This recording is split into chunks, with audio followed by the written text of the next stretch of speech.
Hallelujah. God be a seal. God be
Peuple de Dieu, nous nous sommes retrouvés sur notre plateforme habituelle. C'est mardi soir, 19h, émission sur l'autel. Bonsoir. Donc, en cette soirée, bien aimé, le Seigneur a bien voulu que nous abordions une autre série. Une autre série, n'est-ce pas, d'interrogations et de réflexions.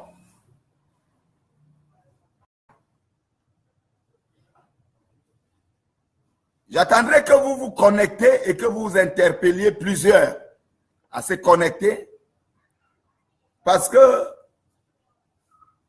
nous avons en ce jour une servante. Ce n'est pas Angèle, mais cette fois-ci c'est Madeleine. Elle est donc étudiante en théologie. Elle a vécu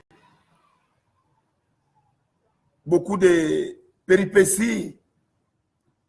Elle a été par là même victime d'une initiation inconsciente. Parce que nous sommes sur le thème principal, l'initiation. Le monde des ténèbres est réel. Donc, toi qui es là, qui es déjà connecté, je voudrais que tu partages au maximum pour que les gens suivent et soient aguerris, pour que les gens soient avertis, pour que les gens soient affûtés, préparés à faire face aux ruses, aux malices, aux manipulations, à la cruauté de l'ennemi. Donc ce soir, sans toutefois attendre, bien-aimé, je souhaiterais que tu te mettes en position de prière. Nous allons d'abord recommander ces moments à l'Éternel. Et je prie donc. Père éternel, du haut des cieux, tu abats un regard précieux et attentif sur ton peuple que nous sommes. Tu as suscité et tu as mis en place cette émission sur l'autel pour enseigner, instruire, pour préparer tes enfants à éviter les pièges de l'ennemi. Ainsi, nous te rendons gloire. Toutefois, Seigneur, que l'assaut de l'ennemi soit de nul et sans effet contre l'un des plus petits de tous ceux-là qui se connectent ce soir à écouter, Seigneur, combien de fois l'ennemi est destructeur. Je prie, Seigneur, ô Dieu Tout-Puissant, que ceux-là qui étaient déjà en voie de subir la même conséquence négative que ta servante Madeleine soit ôtés de l'étau de l'ennemi, des griffes du diable, préservés. Ainsi, dans le nom de Jésus, j'ai prié. Amen. Servante Madeleine, bonsoir. Bonsoir, papa. Alors, j'ai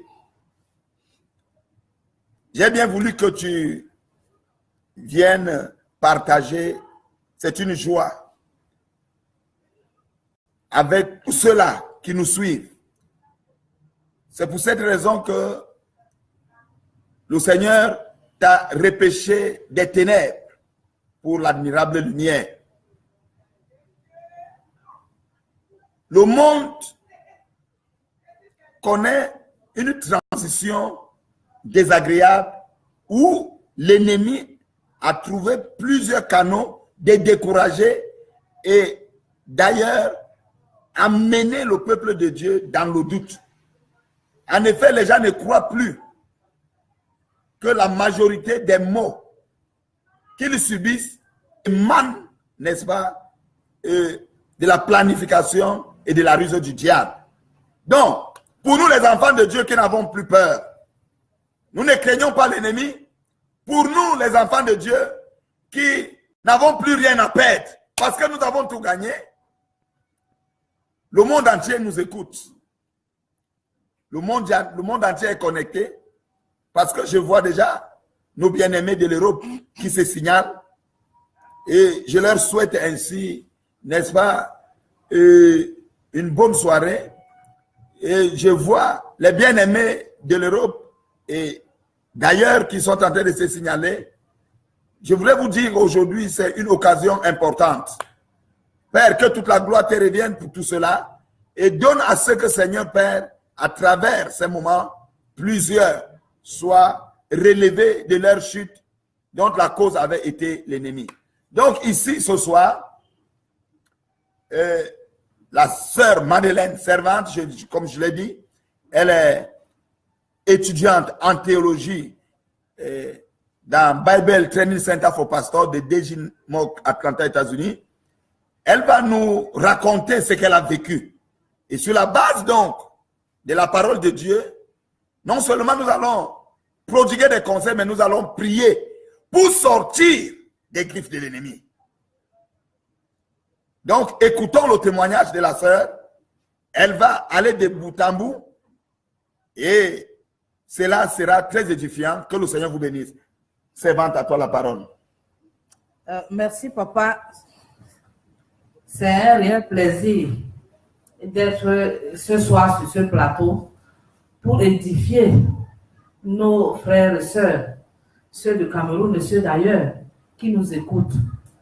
Parce que lorsque nous sommes sur un plateau comme celui-ci, et parfois lorsque nous donnons des témoignages, il y en a qui ne croient pas. C'est vrai, c'est vrai. Mais ce que je vais raconter ici aujourd'hui, c'est ce que j'ai vécu en réalité. Ok, d'accord. Ce n'est pas de la science-fiction, c'est vrai. J'ai connu une amie. Nous avons été des amis pendant de longues années. Je ne la connaissais pas. Du moins, je pensais la connaître. Mais je ne la connaissais vraiment pas. Je ne savais pas qu'elle faisait d'autres choses en dehors de ce qu'elle me montrait. Elle pourvoyait à mes besoins. Elle était tellement gentille, plus que le mot gentil d'ailleurs.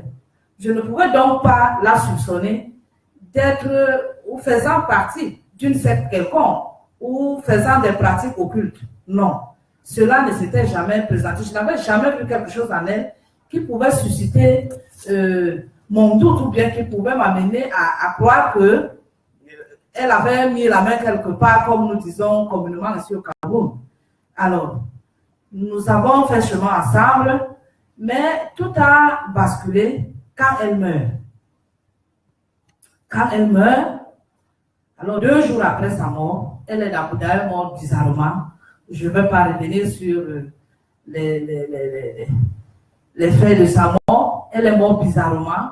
C'est à 20h que j'appelle d'ailleurs sur son portable pour demander comment elle allait là où elle allait faire un traitement dans un village lointain. Comment elle allait. Elle est partie de la maison très bien. Elle était bien portante. J'appelle, c'est le chauffeur qui me répond. Maman Madeleine, c'est toi. Mais maman Caroline est morte. J'étais dépassée. J'ai passé 3 jours sans manger, sans boire. Je ressemblais à... J'étais l'ombre de moi-même. Mais 2 jours après sa mort, elle apparaît à moi. Elle apparaît. Elle apparaît à moi. Et elle me dit, mais Madeleine, tu es où? Tu n'as pas fermé ma chambre? Je t'ai dit qu'à ma mort, quand je meurs, tu fermes ma chambre. Tu sais, tu sécurises mes papiers. Tu fais ci, tu fais ça. Je lui dis, bon, mais tranquillise-toi. Tout est OK. Ta chambre est fermée. Mais néanmoins, je n'ai pas les clés de ta chambre. Mais les clés de ta chambre sont en sécurité.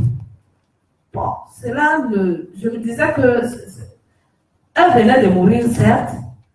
Elle apparaît comme ça dans une vision. Je me disais que c'était normal. Le jour suivant, elle réapparaît. Elle me dit, mais attends, je suis morte. Mais là où je suis allée, j'ai laissé tout ce monde. Mais même jusqu'à ce niveau-là, on me suit. On ne me laisse même pas un petit espace pour pouvoir vivre. J'ai dit, mais comment espace, comment? Comment tu parlais d'espace, comment? Ah, elle me dit, là où je suis, je ne suis pas bien. Le jour passe. Je n'étais toujours pas inquiète parce que je ne suis pas de nature craintive. D'accord. Je ne suis pas de nature craintive. Ouais, ouais. Le second jour, c'était tous les jours. Le 3e jour, j'étais fatiguée puisque j'avais 3 jours de jeûne. Je ne mangeais pas de jeûne forcé, je ne mangeais pas. Je souffrais dans ma chair parce qu'elle était morte. À cause du deuil, donc. À cause du deuil. La nostalgie t'a amené à ne même pas avoir de l'appétit, quoi. Effectivement. Ah, d'accord. Je n'avais pas d'appétit. J'étais devenue amaigrie. À l'école, mes collègues me posaient la question, mais comment tu ressembles même à quoi? Qu'est-ce qui se passe? Bien avant même sa mort, il y a une de mes collègues qui m'a demandé, mais attends, Amado, qu'est-ce qui se passe avec toi? Tu as l'air pas. Tu es malade. Qu'est-ce qui ne va pas? Je dis, mais je me sens bien, je suis bien portable, je ne suis pas malade. Mais je crois que c'était des signes annonciateurs de sa mort. Donc, puisqu'on nous étions très proches, vraiment très proches, on partageait presque tout, sauf les hommes, bien sûr. Mais la nourriture, les habits qu'elle m'achetait, plein de bijoux qu'elle m'offrait, des montres de luxe, beaucoup de choses, parce qu'elle avait plus de moyens que moi. Alors, 3 jours après, mais elle me dit, j'étais fatiguée, elle me dit, mais attends, je t'attends depuis. Je suis là, je ne te vois pas. Où es-tu? Tu es mort. Je lui réponds, mais tu es morte. Comment tu me poses la question que je suis où? Tu sais que j'ai ma vieille mère à la maison, elle a besoin de moi. Quand je rentre des cours, je dois m'occuper d'elle, je dois faire la cuisine, et ensuite, si j'ai un peu de temps, je descends au lieu du deuil.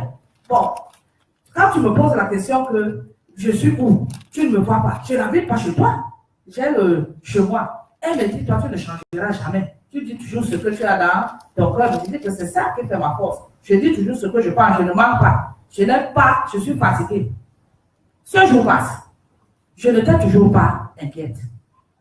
Alors le 4e jour, quand mon inquiétude fait alors prendre place, elle me dit, bon, c'est comme si j'allais chez elle. Ouais. Je la trouve assise, en route. Elle me pose la question. Et depuis là, pourquoi tu ne viens pas? J'avais passé 2 jours sans aller là-bas. Je dis que je suis fatiguée. Vraiment, toi aussi, tu dois comprendre. Je ne peux pas être tout le temps là-bas. Toi, tu n'y es plus. Et puis, il n'y a presque personne à la maison. Il n'y a que le gardien. Et il y a des gens qui passent de temps en temps pour passer 30 minutes parce que c'est la maison du deuil. Donc, quand je peux, je passe. Comme tout à l'heure là, c'est pour faire environ 30 minutes et je rentre me reposer. Ouais. Bien que le sommeil ne me prenne pas. Elle me dit que moi-même là, je fais juste un tour. Hein. Je viens me coucher chez toi. Je lui dis que comment me te coucher chez moi? Vous, tu vis les faits, Oui, c'est comme si elle est vivante. Elle est vivante. Elle est là à côté de toi, elle est là avec toi. C'était comme si elle était là avec moi. Ah ouais, vraiment. Je lui pose la question que comment venir dormir chez moi? Toi, tu es déjà morte. Moi, je suis vivante. Est-ce que tu vas devenir comme une fourmi pour que je ne ressente pas ta présence dans ma chambre? Ou tu vas donc faire comment? Parce que tu ne peux pas dormir. Si je ressens ta présence, je ne serai pas à l'aise. Elle me dit, j'ai compris. Mais, malheureusement, la nuit même, quand je me couche, je dormais même difficilement. Je la ressens, elle monte sur mon lit. Et elle me serre dans ses bras. Là, au souffle coupé. Donc là, tu ne dors plus. Là, je ne dors pas, je ne dormais pas. Ça dit, tu Je ressens la vis vraiment physiquement. Je la ressens. Je me lève promptement sur le lit. Je me mets debout et je lui pose la question, qu'est-ce qui ne va pas? Pourquoi tu peux venir vraiment, tu as décidé de vraiment venir dormir chez moi? Je ne la voyais pas, mais je ressentais sa présence. Sur mon lit, puisqu'elle était plus forte que moi. plus forte que toi. Oui, plus forte de corpulence. De De gabarit. Elle était plus forte que moi. Je prends donc par hasard, je prends la Bible qui était sur le chemin de mon lit. Parce que jusqu'à cette heure-là, je n'avais pas encore cru. J'étais encore dans le monde. Ah, tu n'as pas encore donné ta vie au Seigneur Jésus? Je n'avais pas encore donné ma vie au Seigneur. Ah, d'accord. Mais il y avait quand même la Bible qui servait pour nous comme un bouclier. Au chemin de lit. Ok, attends. Tu n'as pas encore donné ta vie au Seigneur, mais tu savais que la Bible pouvait faire quelque chose pour toi et tu l'avais donc placée au chevet du lit. Oui, la Bible était au chevet de mon lit. Vraiment. Je prends donc la Bible. Mais, pendant qu'elle venait, la Bible était toujours au chevet du lit. La Bible était toujours là. Oh, mais elle n'intervenait pas. Elle n'intervenait pas. Ah, d'accord. Comment la Bible pouvait intervenir sans la pratique ou bien la connaissance de la parole de Dieu? D'accord. Je prends donc la Bible et j'ouvre au hasard. Je me mets à lire, je ne peux même plus me rappeler quel passage. Je me mets à lire la Bible audiblement. Alors, elle s'élève, je vois comment la porte s'ouvre et un vent glacial me frappe. La porte s'ouvre toute seule. Toute seule. Et un vent glacial te frappe. Me frappe, elle sort. Je repose ma Bible, je me couche. Alors là, la crainte, j'ai compris qu'en réalité, ce n'était plus la vision simple ou encore le rêve, comme on dit. C'était la réalité que je vivais. Elle était avec moi. Je réveille mon fils à 5 heures parce qu'il m'avait parlé d'un pasteur exorciste. C'était combien d'années d'amitié environ? Environ 5 ans d'amitié. 5 ans d'amitié. 5 ans d'amitié. J'étais au petit soin. Je ne manquais de rien. C'est comme si elle lisait dans mes paroles, dans mes pensées. Ça veut dire que quand j'avais envie de manger quelque chose, elle prenait la peine, parfois de préparer elle-même ou de faire préparer par sa ménagère et elle veillait que le repas soit vraiment réussi. Donc j'étais au petit soin. Elle pourvoyait à certains de mes besoins. D'ailleurs, c'est avec lui que j'ai appris à porter les boucles d'oreilles. Je ne portais pas les boucles d'oreilles. C'est elle qui m'a amené à porter les boucles d'oreilles, à porter les bijoux, les montres de luxe. Je n'avais pas de moyens. Toi, tu le sais, que mes moyens ne me permettent pas de m'offrir les montres que je portais de 65 000 ou encore de 70 000 francs qu'elle m'offrait. Alors, je réveille mon fils parce que mon fils m'avait raconté comme ça, une fois on causait qu'il avait un pasteur exorciste, il allait souvent prier là-bas. Je le réveille à 4 et je lui dis que gars, l'heure est grave.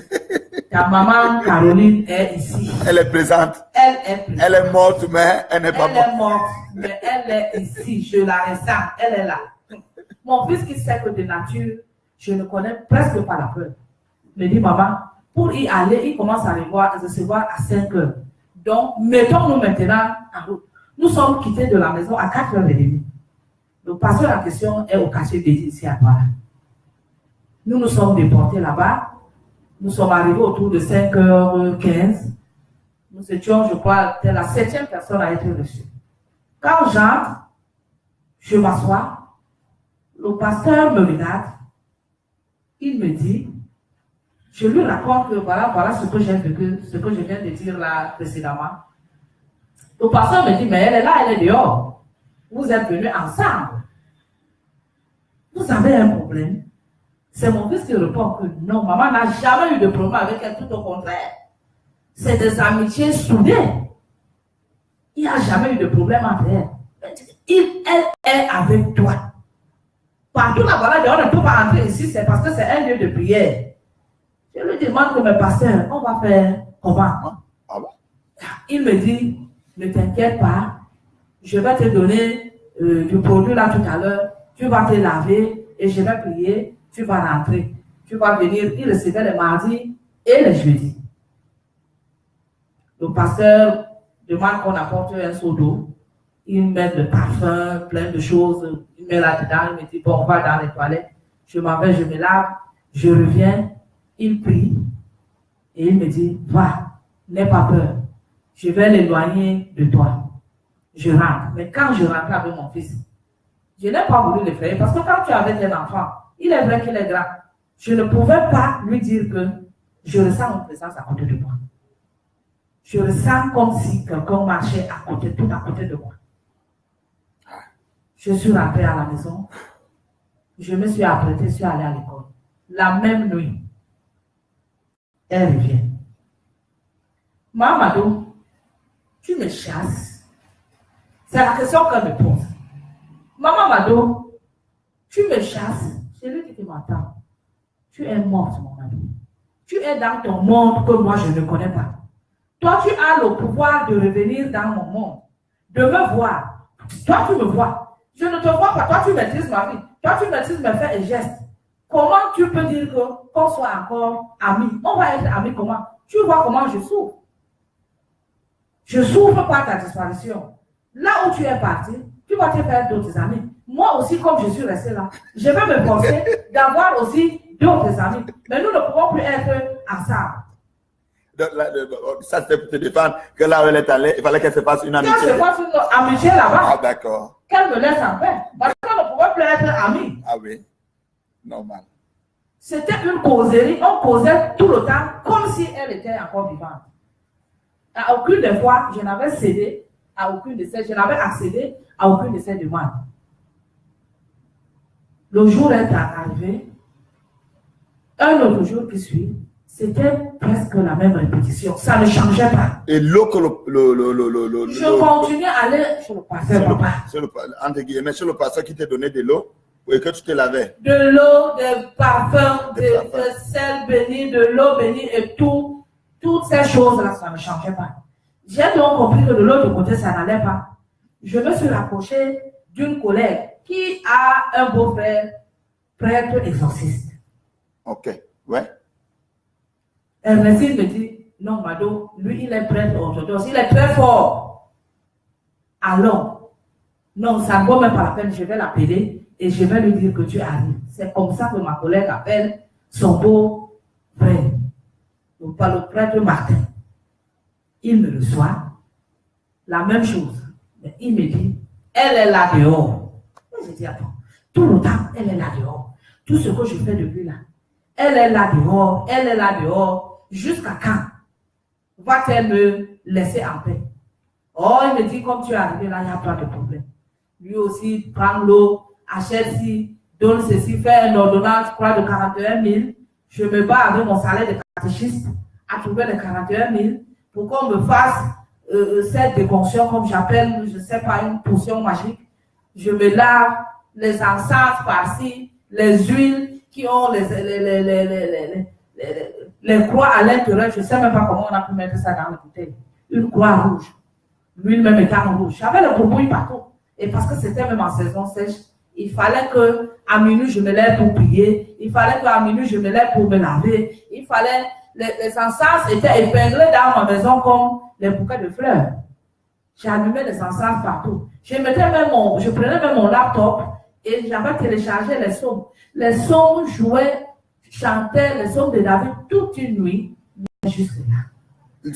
Ces chants n'empêchaient pas, n'est-ce pas? N'empêchaient pas. Même les encens qui étaient épinglés partout à l'entrée de ma porte centrale, de ma chambre, partout dans la maison, rien ne faisait, rien n'allait, rien. Elle revenait toujours et me posait la même question. Donc l'amitié là infinie, qu'est-ce que tu veux? C'est l'argent que tu veux que je te donne? Je lui dis que je n'ai pas besoin d'argent, j'ai seulement besoin que tu me laisses en paix. Pourquoi tu hantes mes nuits? Pourquoi tu me déranges? Qu'est-ce que je t'ai fait? Je pensais que tu m'aimais. Et elle me dit, toi tu crois que tu m'aimais et tu n'as pas pleuré. Je ne t'ai pas vu. Non, là c'était quand la terre. Parce qu'avant l'enterrement, le prêtre me dit, il ne faut pas que j'assiste à la levée. J'ai dit que ouais, ça va se passer comment? Moi, c'est ma meilleure amie. Je n'assistais pas à la levée. J'étais à distance. Ceux qui nous connaissaient étaient surpris de me voir à distance. À la levée, j'étais très loin. Il y a une amie qui m'accompagnait en voiture. J'étais très loin à l'hôpital de la garnison militaire. J'étais très loin. À la maison même, j'étais très loin. Et on t'éloignait ainsi? Je n'ai pas vu son corps. Le prêtre m'avait dit de m'éloigner. Le prêtre m'avait dit de m'éloigner. Je n'ai pas vu son corps. J'étais à la levée, mais je n'ai pas vu le corps. J'étais à la maison, je n'ai pas vu son corps. Et comme c'était ta meilleure amie, tout le monde attendait que tu sois... Attendait même que je fasse un témoignage. Je pouvais donc faire le témoignage, comment le cœur me prit, la crainte dans le ventre, etc. Je ne pouvais pas parler. Moi, j'étais malheureuse. Je n'étais plus devenue malheureuse parce qu'elle était morte. Mais j'étais devenue malheureuse qu'à un moment donné, elle pouvait apparaître à moi et me dire allons. Parce que c'est ce que le prêtre et le pasteur, le prêtre exorciste et le pasteur me disaient, que tu peux être comme ça dans ta cuisine. Elle apparaît à toi. Physiquement comme ça, elle dit allons-y. Et c'est ce que je voyais. Tantôt, c'était nuit. Sa maison, elle ornait sa maison de gerbes de fleurs. Elle se mettait à danser. Elle me dit, Madeleine, moi je me suis avancée, j'ai préparé la place pour nous. Toi, tu n'auras pas de problème. Quand tu vas arriver, tu vois comment j'ai aménagé. Je lui dis, pardon. Chacun de nous a son jour. Je viendrai à mon jour. Je ne viendrai pas avec toi. Tu es parti. C'était ton jour. Je viendrai à mon jour. Mon jour n'est pas encore arrivé. Et pendant ce temps, tu n'as pas encore... je n'ai pas encore donné ta vie au Seigneur Jésus. Pas encore. Tu n'es pas encore né de nouveau. Parce qu'il y a un troisième larron qui entre en jeu. Ah, d'accord. Non, vas-y. Un marabout. Et je voulais donc dire, bien-aimé, vous comprenez combien de fois c'est très important de suivre des témoignages comme ceci. On parlait de l'initiation. Nous avions commencé avec la servante Angèle. Et ce soir, je suis avec la servante Madeleine. Elle est étudiante en théologie. Elle a vécu, je venais de le dire, des péripéties. Elle a été initiée inconsciemment. Elle est en train de donner ce témoignage pour que cela serve d'appui au peuple de Dieu. Parce que bien après le témoignage, nous aurons un temps, n'est-ce pas, de développer certains points et de prier. Parce que c'est une phase introductive aujourd'hui avec elle. Mais qu'elle nous donne au moins, n'est-ce pas, comme elle est en train de donner généralement ce qu'elle avait vécu. Et nous irons, n'est-ce pas, à chaque étape en profondeur pour que, n'est-ce pas, cela soit utile à plusieurs. Donc, voici, jusqu'ici, elle a déjà rencontré des pasteurs et des prêtres, mais l'esprit mauvais est toujours là, converse avec elle et elle ressent, n'est-ce pas, sa copine présente alors qu'elle est décédée. Donc, nous poursuivons et voilà, le troisième larron, tu le disais. Le troisième larron, c'était un marabout qui fut étudiant en théologie catholique. Catholique, il a abandonné, il est devenu un marabout. Ah, d'accord. Donc, c'est toujours un collègue qui m'amène là-bas et il regarde, il me dit, maman, qu'est-ce qui se passe? La voilà. On la voit sourire, mais pour un esprit de mort, à tout moment, elle peut te faire du mal. Il me demande la photo. On prend la photo, je lui donne la photo, il met dans le bréviaire. Parce que nous connaissons que le bréviaire, ça a une puissance qui ne dit pas son nom. Il prend la photo, met dans le bréviaire. Il me donne des prières, il me donne des encens, il me demande même d'acheter un cadenas et de venir avec le cadenas et la clé. Il a fait des incantations avec son nom, on a écrit, il a fermé, il a dit qu'il fallait jeter dans la mer. Il m'a demandé de prendre le sable à l'entrée de ma maison pour empêcher qu'elle ne revienne. Tout cela a été fait. Donc, il fallait des cadenas. Des cadenas. Il a fait des la poussière. incassations sur la poussière. Tout ça, je lui ai donné. Et la photo, La photo, il a mis dans le bréviaire. quelle photo? La photo? La photo de ma copine. Ah, de la défunte. Oui. Elle a mis cette photo dans le bréviaire. Il a mis ça dans le bréviaire. Et Il a exposé dans sa chambre dans son sanctuaire. dans son sanctuaire. Dans son sanctuaire. Tout cela, c'est pour, n'est-ce pas, Pour éloigner cette... son esprit de mort. Mais jusque-là, quand moi j'y allais et je revenais, c'est comme si rien n'avait été fait. C'est comme si rien n'avait été fait. Elle réapparaissait, me disait, posait la question. Elle m'envoyait même des nouvelles par l'intermédiaire de son gardien. Parce que je me rappelle un matin, Bello m'appelle, maman Madeleine. Maman m'a dit que, est-ce que quand quelqu'un meurt, l'amitié est finie? Je dis que maman, quand quelqu'un meurt, l'amitié est finie. Réponds-lui que j'aime que quand quelqu'un meurt, l'amitié est finie. Ok. Vous voyez, elle envoie même la nouvelle. Quand on vient te demander si après la mort, l'amitié doit finir. L'amitié doit finir. Ah, mais quitte à toi de dire, mais bien sûr, l'amitié doit finir parce qu'il y a une dichotomie, une division, une séparation. Et l'amitié doit finir parce qu'il n'y a pas d'amitié entre le mort et le vivant. Voilà. Donc, je réponds que l'amitié est finie. Un matin, j'avais donc ces 3 personnes. Tous les jours, j'étais en train de sortir. Tous les matins, j'allais.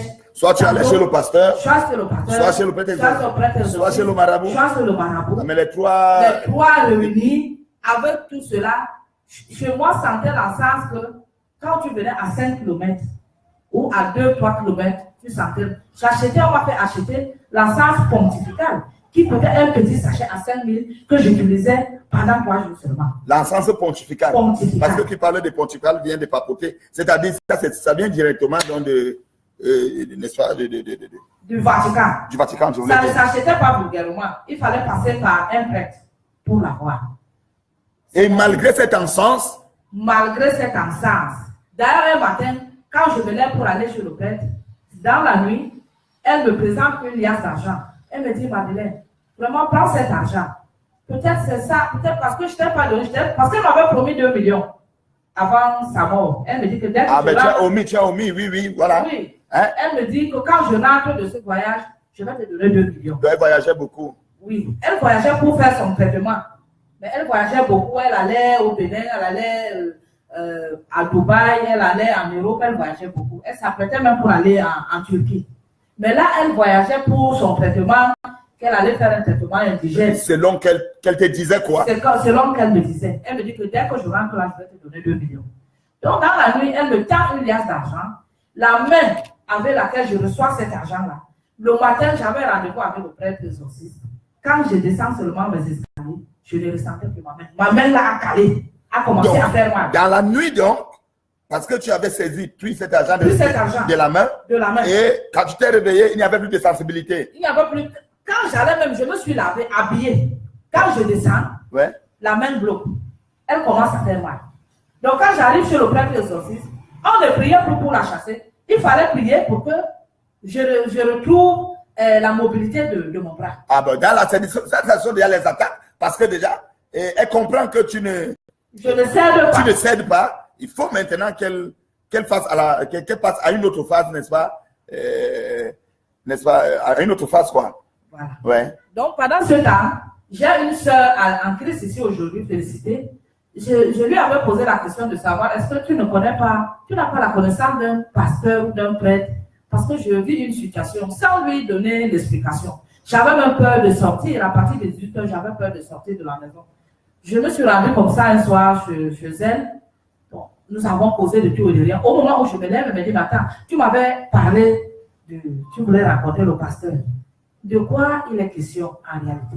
Je lui raconte donc l'histoire en détail. Elle me dit que maintenant là, allons raconter maintenant mon pasteur.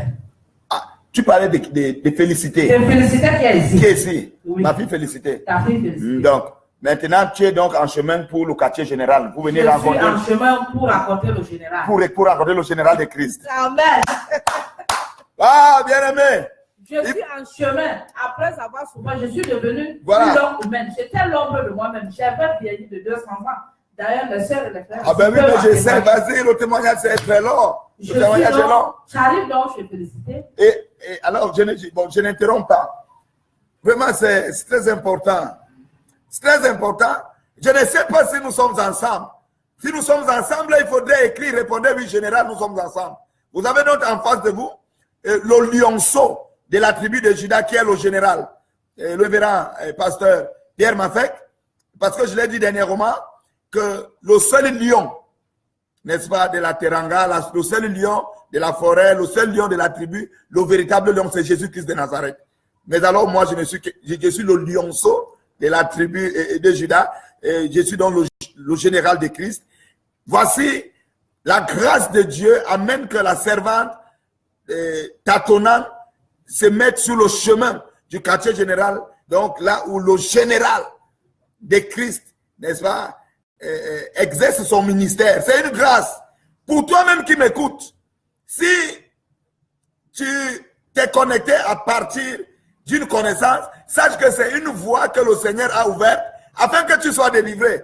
Plusieurs souffrent, plusieurs cherchent des voies idoines propres pour leur délivrance, mais n'ont pas encore eu l'occasion de rencontrer des vrais serviteurs. Mais aujourd'hui, tu as en face de toi le révérend pasteur Pierre Mafek, le général de Christ, et sache que personne ne l'a jamais rencontré par la grâce de Dieu sans que sa situation ne change.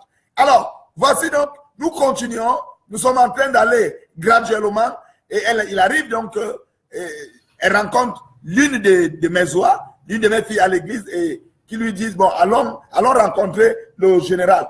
Bon, la question que je vais poser, hormis ces menaces-là, mais alors, est-ce que, hormis même la main qui te faisait mal, est-ce que ta santé était affectée ou bien tu ne souffrais pas encore, ou bien tu ne te retrouvais pas encore dans certains milieux? La santé, c'était à quel niveau? Je voulais que tu nous étais un peu. Sur le plan physique, j'étais totalement affaibli.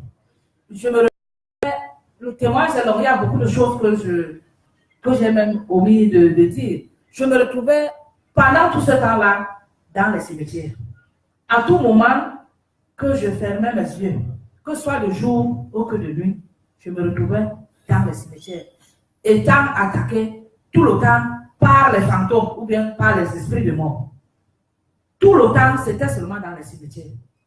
Je n'avais jamais fait de songe autre que dans les cimetières. Et ma santé, quand je dis que j'étais physiquement affaibli, je n'avais pas le palud, je n'avais pas le maux de tête. Mais sur le plan psychologique, je n'étais pas bien. Je n'étais pas bien parce que je mangeais à peine. J'avais peur de dormir. J'avais peur de me retrouver même seul. J'avais peur même de sortir. Parce que quand je descendais, je ressentais sa présence à l'école. Surtout sur les escaliers, elle avait sa façon de marcher, elle traînait les pieds. Quand moi je descendais les escaliers, je sentais comment quelqu'un traînait les pieds derrière moi. Je me retournais, j'avais la chair de poule, je ne voyais personne. Mais sinon, elle était là, mais elle était seulement invisible. Elle était là, mais elle était seulement invisible. Alors quand je raconte Félicité, ça tombe à pic que c'est un vendredi de prière. J'atterris donc aussi avec elle. Nous sommes arrivés en retard. Les prières étaient là. Papa était en train de faire les prières. Ah ben, pour aider les bien-aimés qui nous suivent, quand tu parles de papa, il y a plusieurs papas, mais il faudrait bien spécifier si le papa dont tu parles, c'est le général de Christ que je suis. Bien sûr, c'est le général de Christ. Vous êtes bénis dans le nom de Jésus. C'est le général de Christ. C'est mon père. D'accord. Il ne l'était pas avant, mais il est devenu mon père. Amen. Nous arrivons à la fin de la prière. Nous sommes venus rencontrer le général de Christ. Comme après les prières, papa est toujours fatigué. J'ai quand même pu lui brosser le problème, présenter brièvement le problème. Il m'a dit, ma fille, sache qu'à compter d'aujourd'hui, le sommeil sera ton partage. Est-ce que tu peux dire Amen? Est-ce que tu peux dire Amen?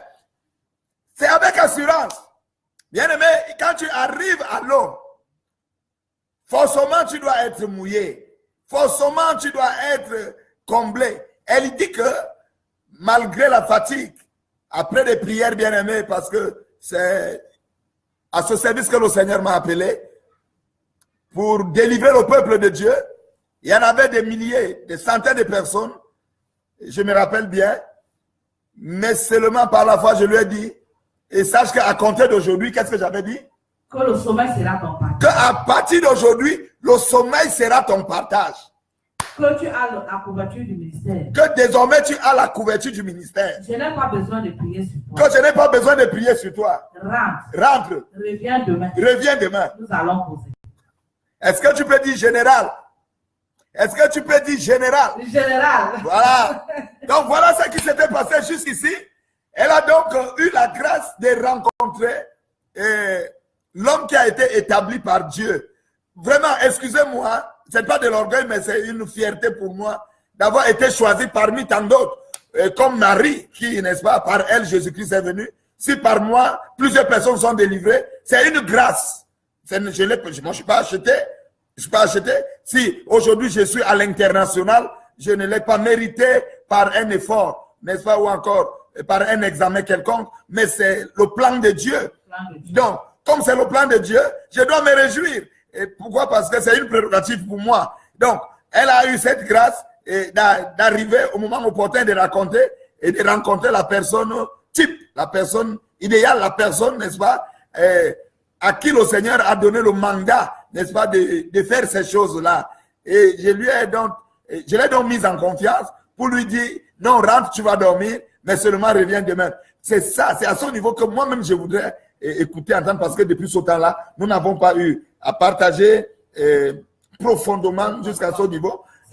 Et puis, je reçois des milliers de personnes par jour, que ce soit en ligne, et n'est-ce pas, que ce soit dans des différentes assemblées, et dans les déplacements dans des différentes villes. Et déjà, je suis prêt, qu'on m'appelle au Kenya, qu'on m'appelle à Luxembourg, qu'on m'appelle, n'est-ce pas, à Paris, qu'on m'appelle au Canada. Si c'est pour la gloire de Dieu, je suis prêt, n'est-ce pas, à me déplacer. Donc, ainsi, n'étant pas libre, nous n'avons pas eu le temps, donc, d'aller profondément. Et qu'est-ce qui s'était donc passé cette nuit-là, après la prière? À compter de ce soir-là, j'ai retrouvé le sommeil. Est-ce que tu peux dire Amen? Bien-aimé, ce n'est pas une... ce n'est pas un montage. Ce n'est pas un montage. Ça, c'est la vérité. C'est qu'elle dit tu dois vivre. C'est qu'elle témoigne, tu dois vivre. Et pendant qu'elle est en train de témoigner, j'ai dit aujourd'hui, ton sommeil ne sera plus le même. Amen. Ton sommeil, par la grâce de Dieu, ton sommeil ne sera plus le même. Je n'avais pas le temps de prier. Je n'avais pas le temps d'invoquer et de faire des déclarations. J'ai compté sur ma relation. J'ai compté sur l'huile de Dieu. L'onction qui est sur moi. Bien aimé, j'ai compté sur celle-là pour dire, va, tu as la couverture spirituelle. Désormais, va, tu es en sécurité, tu dormiras et reviens demain. Et elle dit, cette nuit-là, elle s'est endormie. Cet esprit qui venait ouvrir les portes et refermer n'était pas venu. Les pas qu'elle entendait n'étaient pas venus. L'odeur de la mort que j'entendais. Ah, ok. Ou encore l'odeur de son parfum. Donc, quand elle arrivait, tu ressentais. Oui. Parfois, je ne la ressentais pas dans les songes, mais pour marquer sa présence, quand je me réveille à 3 heures du matin, ma chambre était remplie de l'odeur de son parfum. Son parfum? Oui. Oh, mais c'est soit l'odeur de la mort. Soit l'odeur de la mort. L'odeur de la mort. Donc, elle était décidée de t'emporter parce qu'il y avait déjà une alliance. Peuple de Dieu, le temps de la délivrance est venu. Et alors, bon, maintenant, j'étais donc en train de dire, voilà, servante Madeleine, ce jour-là, tu t'es endormi, tu n'as pas allumé de la... Sans allumer dans ça, sans me oindre de toutes ces huiles. Tu t'étais pas oindre d'huile. Ou l'huile Saint-Gabriel, ou Saint, je me rappelle même plus. Ces huiles, oui. Ces huiles-là, ce savon que j'avais, je suis allé me coucher. Mais qu'est-ce qui t'avait donné cette assurance? C'est ce que tu avais vu, c'est ce que tu avais vu, n'est-ce pas, ce soir-là comme délivrance, ou bien tu avais cru que tu as reçu de l'homme de Dieu la parole. Qu'est-ce qui avait cultivé en toi cette assurance? Déjà, quand j'arrive ici, j'ai vu la manifestation de la gloire de Dieu. Amen. À travers les délivrances. Et cela a suscité, a fortifié ou bien encore motivé ma foi. Cette foi que j'ai eue, parce que déjà avec la servante qui m'avait rassuré que là où je t'amène, c'est un lieu sûr. Il y a Dieu là-bas. Amen. Et je suis donc venu animé par cette foi qui a été encore davantage affermie par les délivrances que j'ai eues ici. Et par la parole, parce que quand quelqu'un vous parle, vous ressentez en cette personne une assurance. C'est vrai. Une assurance. Vous ressentez à cette personne il y a quelque chose en elle que tu n'as pas vécu avec les autres. Parce que là-bas, vous ne m'avez pas dit, elle est dehors. Mais on va faire comment? Pas du tout. N'est-ce pas? Vous m'avez dit, qu'est-ce que l'esprit de mort? Voilà comment vous avez. L'esprit de mort, c'est qui? J'ai déjà eu à délivrer, à chasser les esprits de mort, les hommes qui sont morts, qui revenaient, coucher avec leurs femmes, rentrer à 6 heures. Celle-là, c'est qui? Voilà le discours que vous me tenez. Allez, dormez, il n'y a plus de problème. Yes. Revenez demain. Yes. Et je suis allé avec cette assurance, avec cette foi. Alléluia. Et j'ai passé une nuit paisible. Gloire à Cette Dieu. nuit paisible que je passe jusqu'à présent. Est-ce que tu peux dire, général, que la gloire revienne au Seigneur Jésus? Général, que la gloire revienne au Seigneur. Alors cette nuit était paisible. Cette nuit était paisible. C'était ma première nuit depuis environ 2 mois et demi qu'elle était morte.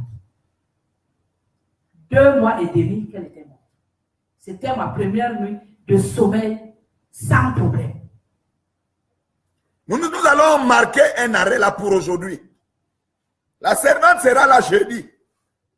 Nous allons continuer jeudi dans des points bien précis. Ok, voilà donc ce qu'elle a vécu, une initiation inconsciente. Nous aurons à développer, nous aurons à détailler, nous aurons à exposer davantage. Mais aujourd'hui, il y a les points que je voudrais relever. La servante que vous voyez aujourd'hui était mourante. Elle était 10 fois plus dégradée, plus vieille, plus rabattue. Mais elle arrivait ici, l'image d'un cadavre. C'est vrai. Alors, et nous allons donc voir, bien aimé, que je n'ai rien à faire. Vraiment, je ne suis pas contre les obédiences.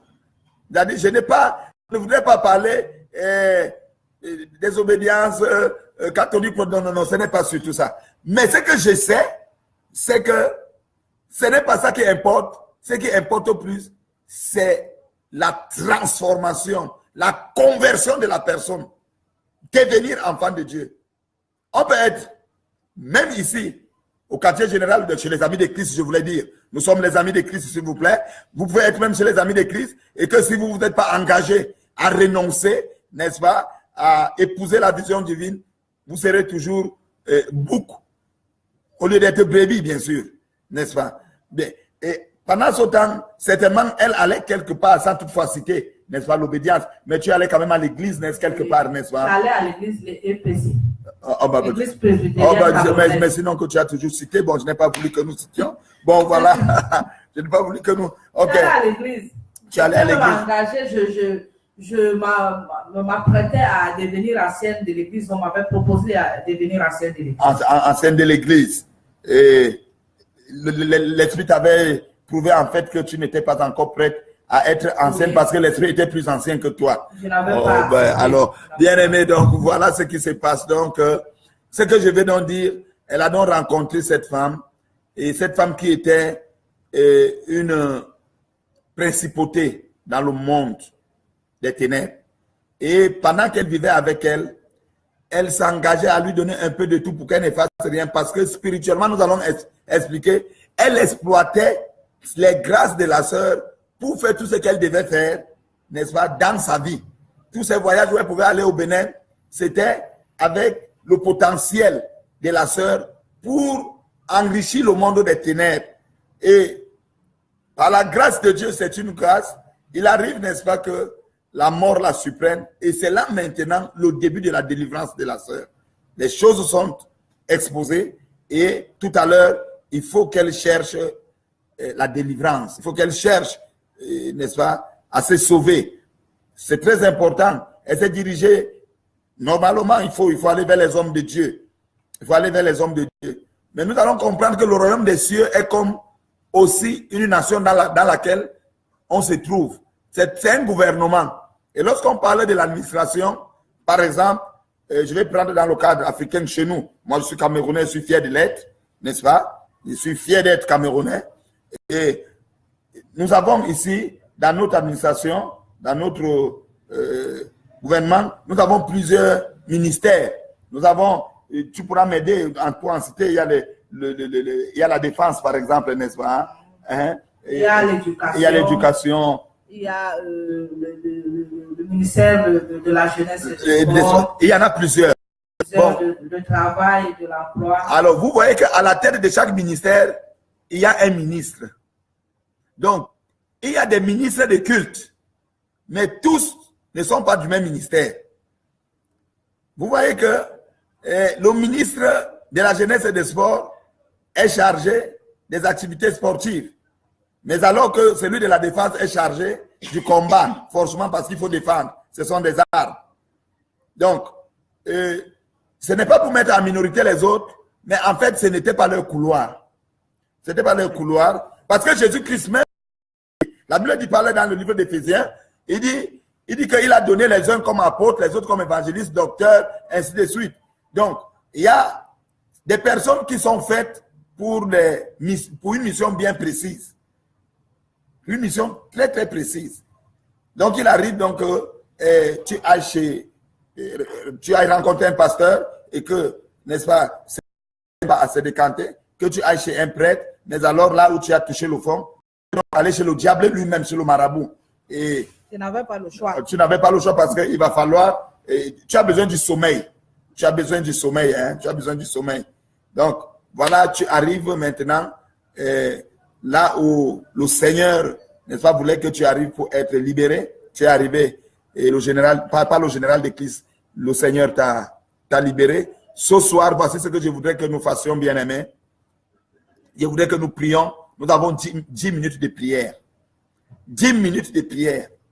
La première chose, parce que prochainement, nous allons détailler tout ce qu'elle a touché là. Elle n'a même pas fini. Tout ce qu'elle a touché, elle va revenir sur certains points et nous allons prier parce que nous sommes là pour que le peuple de Dieu soit libre. Nous sommes là pour que le peuple de Dieu ait la connaissance de ce qui se passe. Nous sommes plusieurs, c'est tous les jours que les gens meurent. C'est tous les jours que les gens meurent. C'est tous les jours. C'est-à-dire, pour nous qui avons accepté servir le Seigneur, mais j'ai prie le Seigneur qu'il suscite encore beaucoup de serviteurs et de servantes. Parce que pour nous qui sommes engagés à faire l'œuvre de Dieu, nous sommes surabondés de travail. Hein.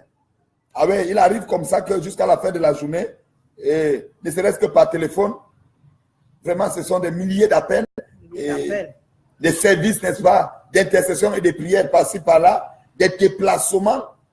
Je prie que le Seigneur suscite ses serviteurs et ses servantes. Amen. À ce service parce que l'ennemi est présent et ne donne pas d'espace. Il voudrait aller un peu plus haut, plus loin pour assujettir le peuple de Dieu. Donc, la première des choses, toi qui m'écoutes ce soir, tu vas prier, Seigneur, éloigne de moi toute mauvaise compagnie. Parce que ici, le contact vient de la compagnie. Nous allons prier. Tu vas prier pour toi. Ça peut être au lieu de service. Tu ne sais avec qui tu travailles. Tu ne sais pas. Ça peut même être à l'école. Tu ne sais pas avec qui, n'est-ce pas? Tu ne sais pas qui tu côtoies. Tu ne sais pas qui tu côtoies. Et même les enseignants, tu ne sais qui dispense cours. Quelle est sa pensée? Quelle est l'onction que cette personne transporte? Ça peut même être ton enfant qui n'est pas à côté de toi. Tu ne sais pas quelle est sa compagnie là où elle se trouve. Ça peut être un membre de ta famille. Bien aimé, nous allons prier. Toute mauvaise compagnie doit être éloignée de nous. Nous sommes en prière au nom de Jésus de Nazareth. Seigneur notre Père et notre Dieu, nous prions que tu éloignes de nous, de nos familles, des membres, Seigneur Père, de nos familles. Tu nous détaches des mauvaises compagnies. De tous ceux-là qui, ces masquants, sont venus en habit de brebis alors que ce sont des loups ravisseurs. Seigneur, nous refusons tomber dans leur rête, dans leur piège. Expose-les, prie, qui expose, que ce soit au lieu de service, que ce soit au quartier, surtout ici chez nous en Afrique où tout le monde est un membre de famille, où tu ne connais personne parce que vous êtes dans un même quartier, tu dis que c'est mon frère, tu dis que c'est ma soeur, et peut venir chez toi, même arriver même dans ton intimité, c'est-à-dire dans ta chambre, et faire ce qu'il veut dans ta cuisine. Tout cela profite ainsi pour nous nuire, et plusieurs meurent à cause de cette proximité.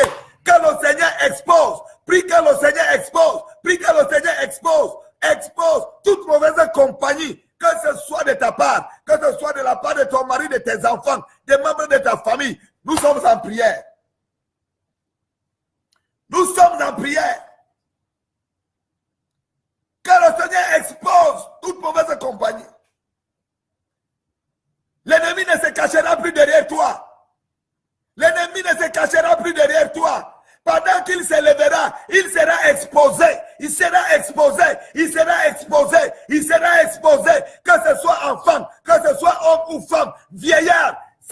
Tous ceux-là qui veulent se cacher pour nuire à ta vie seront exposés au nom de Jésus. Au nom de Jésus. Au nom de Jésus. Au nom de Jésus. Est-ce que nous pouvons prier ensemble? Est-ce que nous pouvons prier ensemble? Le temps maintenant de remuer l'œuvre de l'ennemi du doigt est arrivé afin que tout soit révélé, que tout soit exposé, que tout soit consumé, calciné, effacé, éradiqué. Au nom de Jésus de Nazareth, ils ne se cacheront plus, car nous sommes la lumière. On ne se cache pas dans la lumière. Maintenant, ce qui a été dans l'obscurité est exposé. Que celui qui, n'est-ce pas, hier, pouvait être caché, pouvait se cacher dans ta vie, pouvait se cacher dans ta vie pour te nuire, pour, n'est-ce pas, chercher à te tuer, t'ayant certainement initié. Oh, tu vas déclarer que la lumière paraisse et que ses œuvres soient exposées, que ses pensées soient exposées. Prions au nom de Jésus de Nazareth. Je ne sais pas pourquoi ça me vient à cœur.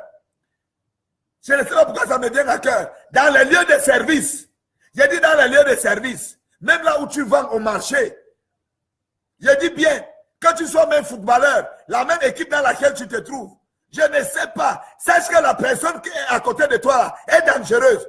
Peut être dangereuse. Fais très attention. Il faudrait, n'est-ce pas, que tu pries afin que le Seigneur expose maintenant.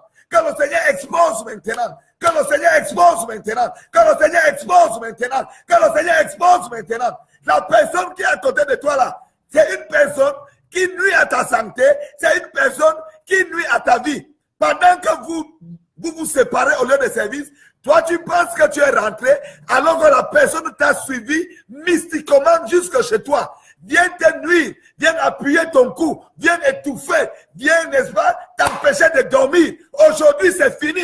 Dis que je t'envoie le feu. Dis que je t'envoie le feu. Toi qui me suis après séparation, je t'envoie le feu. Je t'envoie le feu. Je t'envoie le feu. Je t'envoie le feu. Je t'envoie le feu. Envoie le feu au nom de Jésus. Invoque le feu du Saint-Esprit. Au nom de Jésus de Nazareth. Invoque le feu du Saint-Esprit. Au nom de Jésus de Nazareth. Invoque le feu du Saint-Esprit. C'est la guerre comme à la guerre. Il n'y a plus, n'est-ce pas, ici des sentiments. À la guerre comme à la guerre. Au nom de Jésus. Au nom de Jésus de Nazareth.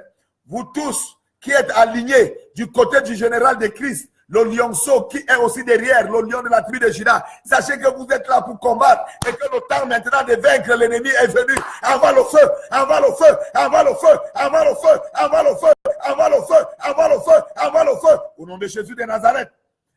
Envoie le feu, sépare-toi de la personne. Dis que toute personne qui est accrochée à moi, qui veut m'initier, ou soit qui m'a initié, qui cherche, n'est-ce pas, à nuire à ma vie, je me sépare de la personne et qu'elle soit exposée, qu'elle soit... Ah, mais est-ce que tu peux prier? Est-ce que tu peux prier? Est-ce que tu peux insister ce soir? Est-ce que tu peux insister ce soir, bien-aimé? Le peuple de Dieu souffre. L'Amérique doit être sauvée. L'Europe, l'Afrique, partout. L'Asie doit être sauvée. L'ennemi doit avoir des problèmes maintenant. L'ennemi doit avoir des problèmes maintenant. Parce que la lumière de l'Éternel jaillit. Parce que la lumière de l'Éternel jaillit. Parce que la lumière de l'Éternel jaillit. Parce que la lumière de l'Éternel jaillit. Ils ne se cacheront plus. Ils ne se cacheront plus. C'est à nous le tour maintenant. C'est à nous le tour maintenant. Le général de Christ s'élève avec sa troupe pour combattre maintenant au nom de l'Éternel, dans le nom de Jésus-Christ, tout ennemi qui s'élève pour nuire au peuple de Dieu, pour nuire à ta vie, pour nuire à ta famille, à tes enfants, à ton mari, même à tes entreprises. C'est la fin, c'est la fin, c'est la fin. Envoie le feu, envoie le feu, envoie le feu, envoie le feu, envoie le feu. Au nom de Jésus de Nazareth, envoie. Au nom puissant de Jésus, envoie le feu, envoie le feu, envoie le feu. Sépare-toi de la personne. Sépare-toi de la personne. Sépare-toi de la personne. Sépare-toi de la personne. Père, à toi soit la gloire. Éternel, à toi soit l'élévation. Louange et adoration. Au nom de Jésus-Christ de Nazareth. Amen. Je voulais donc dire que le mardi, c'est un jour, n'est-ce pas, de témoignages d'exposition. Et le jeudi, essentiellement, c'est pour le combat spirituel.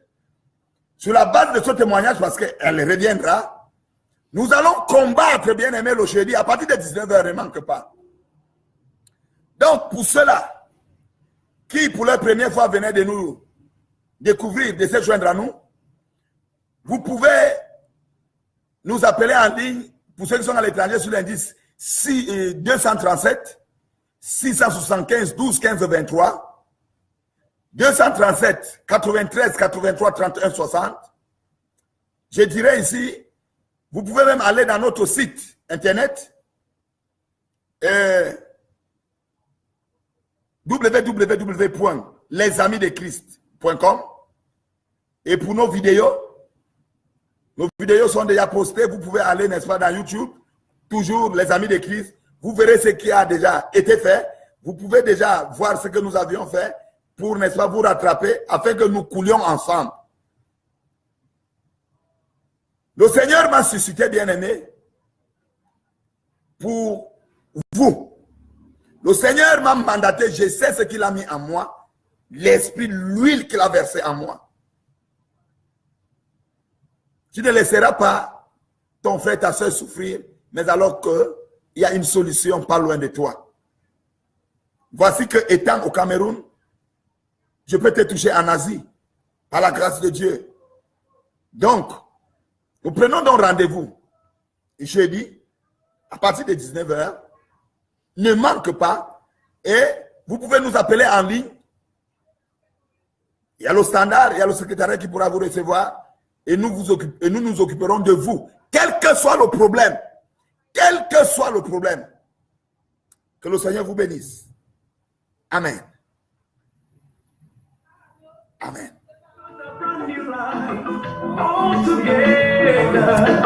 Père, je bénis toi. I've got a brand new home. Jesus woke me up this morning. Even right now, He's by my side. Thank you, Lord. Thank you, thank you, thank you. Thank you, Lord, for one more day. Hallelujah.